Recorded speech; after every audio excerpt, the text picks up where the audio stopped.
and welcome to tonight's episode of Movie vs. Reality. Tonight, we'll be breaking down and comparing the 2004 movie Troy to Homer's Iliad. The two major aspects we will be comparing is the representation of characters between the movie and the Iliad. We'll be discussing the historical accuracy of the settings, costumes and weapons used in the movie. Now, we cross over to Courtney and Sky for a little bit of background information on the War of Troy and the famous characters involved. The Battle of Troy was the most famous battle of its time. It all started when the gods had a wedding and didn't invite the goddess, therefore making the goddess leave a golden apple with a note on it saying, "For the fairest." Our first hero, Aphrodite and Athena, went to the god of all gods, Zeus. He didn't want any part of this feud. Zeus sent the girls to Paris and they asked them who was the fairest. And he told them to give him a day, and the girls left him. They all came to visit him in attempts to persuade him.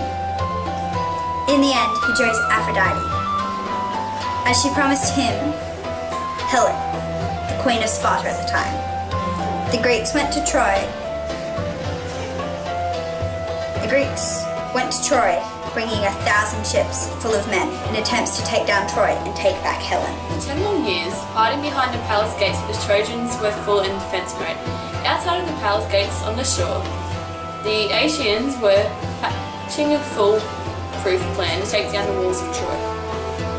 They made a wooden horse, put soldiers inside and left it outside of the gates. The rest of the army was hidden behind some islands.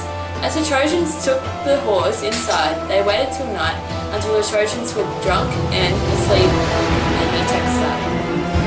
Then came the fall of Troy. Thanks Jade and Trish, back to you. Now, with that background information, we can focus on the main character, Achilles, the son of a human and a sea nymph. One of the most powerful and bravest warriors that ever lived. He commanded soldiers from his homeland when the War of Troy broke out. He wants to be remembered and wants to leave a legacy where his name never dies. The Iliad and the movie had their different representations of Achilles. Tonight, we'll be focusing on what these differences were between the movie and the poem and why the producers would have made these changes. In the movie and the poem, Achilles is the main character. This is a change that the producers didn't make, because the viewers would want the character to be a strong male figure in this type of movie. In the movie, Achilles had the choice of staying in Greece and living a long, simple life with a wife and kids. And if he went, he would never see his mother again. This is different to the plot, because Achilles joined the war, because he wanted his name to be remembered. And Agamemnon took his war prize, a Trojan priestess by the name of Brias. This is different because the viewers would want more drama, and drama would have been created when he had a choice to make that could impact his life.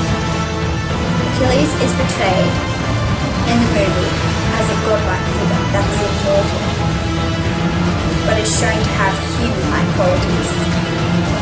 This is different to the poem, as Homer described Achilles as a godlike figure who is immortal and can't be killed.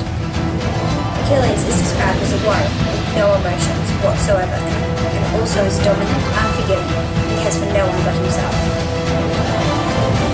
The reasons why the producers thought of changing this was because all heroes need to have some remorse, and they wanted a likable character. There are a few times where Achilles showed remorse in the movie, in a scene where Achilles lets Hector's father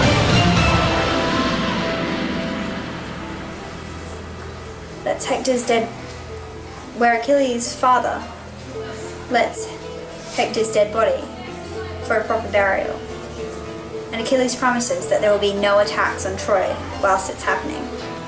But in the poem, Achilles did the opposite, and he said Hector's body is for the dogs and the birds to feed on. The viewers could have made a bad judgment if the producers put that in the film. And it makes more sense if Achilles learnt from his mistakes. Overall, the movie made Achilles a more likeable character compared to the poem. Now heading back to Trish to tell us more about the makeup of the movie of Troy. Thanks, Jade. I'll be focusing on the historical accuracy of the setting, costumes and weapons used in the movie. Homer's heroes fought with spears, but in the movie they used swords in the major fight scenes. The producers used swords instead of spears to make the fights more interesting for the audience. The lower city of Troy was protected by a deep trench, whilst in the movie it was protected by a 50-foot wall. They used the wall in the film Troy to make it harder to invade the city of Troy. The war took 10 years, not 17 days. But they made the war take 17 days so they could fit the whole war into the movie. Coins couldn't have been placed in the corpses' eyes because coins didn't get invented until 5 or 6 centuries later. The coins are symbolic as they give the viewers a sense of what the purpose of them were. Menelaus goes in for the kill in the film, but Hector gets him first with a stab through the chest. This is wrong, as the real Menelaus survived the Trojan War and was happily reunited with Helen afterwards. Hector stabs him so that it makes it more interesting for the viewers rather than there being no conflict and fights. The swords that were being used in the film were made out of iron. At the same time as the Trojan War, they were in the Bronze Age and iron weapons were not available until the later 1100 BC. They were not available until 700 years later after the Trojan War. They used iron weapons in the film because bronze was very heavy and expensive to make swords out of. Iron was the lighter and cheaper preference, which is why it was later invented. The thick leather armour that soldiers wear is almost impossible to pierce with such crudely sharpened swords, but they seem to pierce the armour with effortless ease. The leather armour was made in the movie to be able to be pierced through by a sword so that deaths occurred more frequently, so that it would be more entertaining for the audience.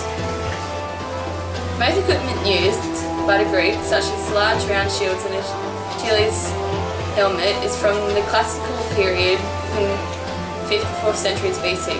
At a time when the epic was set, Greeks used small, bowl-shaped helmets and light leather shields shaped like the number 8. The helmets and shields were smaller in the movie so that it was easy to hold and so more deaths were likely to occur, as there wasn't as much protection for the body. That is it from me and back to the studio. Thanks, Trish. That's it for us this week. We will be back next week with another movie to review. From me and all the team, thank you and good night.